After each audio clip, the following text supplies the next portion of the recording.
गणपति, जन्म, महिमा और लीलाएं। परिचय। भगवान गणेश, जिन्हें गजानन, विनायक, लंबोदर और विघ्नहर्ता के नाम से भी जाना जाता है, हिंदू धर्म में प्रथम पूज्य देवता माने जाते हैं।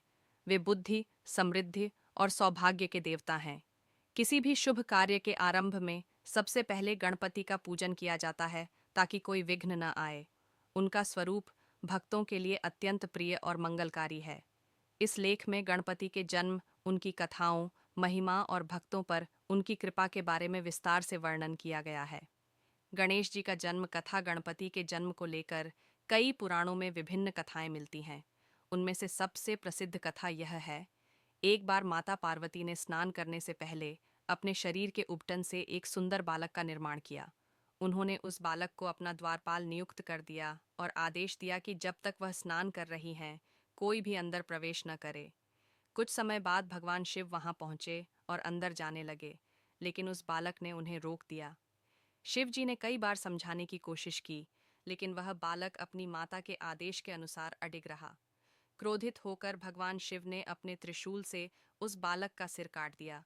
जब माता पार्वती स्नान करके बाहर आईं और अपने पुत्र को मृत देखा, तो वे अत्यंत दुखी हुईं। उन्होंने भगवान शिव से आग्रह किया कि वे उनके पुत्र को पुनर्जीवित करें। भगवान शिव ने अन्य देवताओं को आदेश दिया कि वे उत्तर दिशा में जाएं और वहां जिस भी प्राणी का सिर मिले उसे लेकर आएं। देवताओं को एक हाथी का सिर मिला, जिसे भगवान शिव ने गणेश के शरीर से जोड़ दिया और उन्हें जीवन दान दिया। इस प्रकार भगवान गणेश का जन्म हुआ।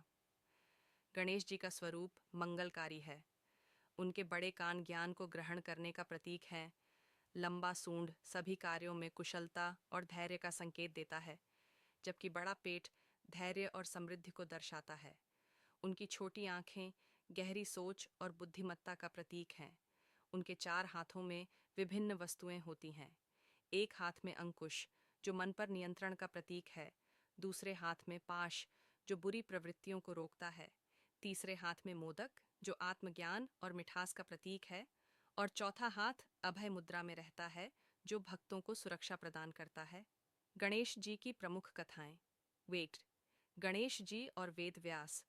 जब महर्षि वेदव्यास महाभारत की रचना कर रहे थे, तो उन्हें एक ऐसे व्यक्ति की आवश्यकता थी जो शीघ्र लेखन कर सके। उन्होंने भगवान गणेश से इस कार्य के लिए निवेदन किया। गणपति जी ने यह शर्त रखी कि यदि वे लिखना प्रारंभ करेंगे तो बिना रुके लिखते जाएंगे और वेदव्यास जी को रुकना नहीं पड़ेगा। वेदव्यास जी ने भी एक शर्त रखी कि गणेश जी को श्लोकों का अर्थ समझने के बाद ही लिखना होगा। इस प्रकार वेदव्यास जी ने कठिन और गूढ़ श्लोकों का उच्चारण किया, जिससे उन्हें सोचने के लिए समय मिल जाता। इस प्रकार महाभारत की रचना पूर्ण हुई।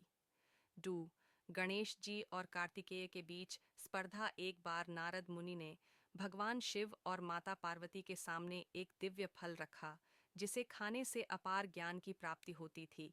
शिव और पार्वती ने निर्णय लिया कि जो भी उनके दोनों पुत्रों गणेश और कार्तिकेय में से संपूर्ण ब्रह्मांड की परिक्रमा पहले करेगा, वही इस फल का अधिकारी होगा। कार्तिकेय अपने वाहन मोर पर बैठकर पूरे ब्रह्मांड की परिक्रमा करने निकल पड़े, लेकिन गणेश जी ने अपने माता पिता की 7 बार परिक्रमा कर ली और कहा, मेरे माता पिता ही संपूर्ण ब्रह्मांड हैं, उनकी परिक्रमा करना ही ब्रह्मांड की परिक्रमा के समान है। इससे शिव पार्वती प्रसन्न हुए और उन्होंने गणेश जी को वह दिव्य फल प्रदान किया। 3.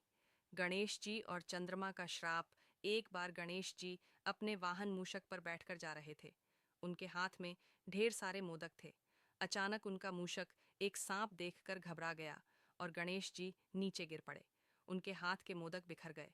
गणेश जी ने अपने पेट को पुनः समेटने के लिए उसी सांप को अपनी कमर पर लपेट लिया।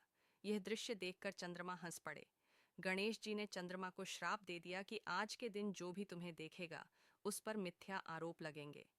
तब चंद्रमा ने माफी मांगी और गणेश जी ने यह श्राप आंशिक रूप से वापस ले लिया। इसी कारण भाद्रपद शुक्ल चतुर्थी को चंद्रमा के दर्शन वर्जित माने जाते हैं। गणपति पूजा और उत्सव। गणेश चतुर्थी भगवान गणेश के जन्म का उत्सव है। यह भाद्रपद शुक्ल चतुर्थी को मनाया जाता है।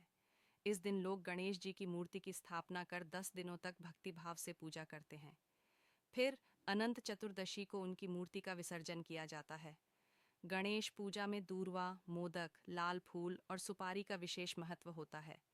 भक्त गणपति को मोदक का भोग लगाते हैं क्योंकि यह उनका प्रिय भोजन माना जाता है। गणेश जी की कृपा और उनकी शिक्षाएं। भगवान गणेश केवल विघ्नहर्ता ही नहीं बल्कि जीवन की महत्वपूर्ण शिक्षाएं भी देते हैं। 1. धैर्य और ज्ञान। गणेश जी का बड़ा सिर और कान हमें अधिक सुनने और समझने की प्रेरणा देता है। 2. संतुलन। उनका बड़ा पेट हमें धैर्य और संतोष की सीख देता है। 3. न्यायप्रियता। माता पिता की परिक्रमा करने की कथा हमें सिखाती है कि माता पिता का स्थान सर्वोच्च है। 4. समय का महत्व। वेद व्यास जी के साथ महाभारत लिखने में उन्होंने जो समझदारी दिखाई वह समय के उचित उपयोग का उदाहरण है। 5. संकल्प शक्ति। गणेश जी का वाहन मूषक प्रतीक है कि छोटे से छोटा प्राणी भी अगर संकल्प करे तो बड़े से बड़े कार्य कर सकता है। निष्कर्ष, भगवान गणेश केवल एक देवता नहीं बल्कि जीवन प्रबंधन और सफलता के प्रतीक हैं। वे हमें यह सिखाते हैं कि कैसे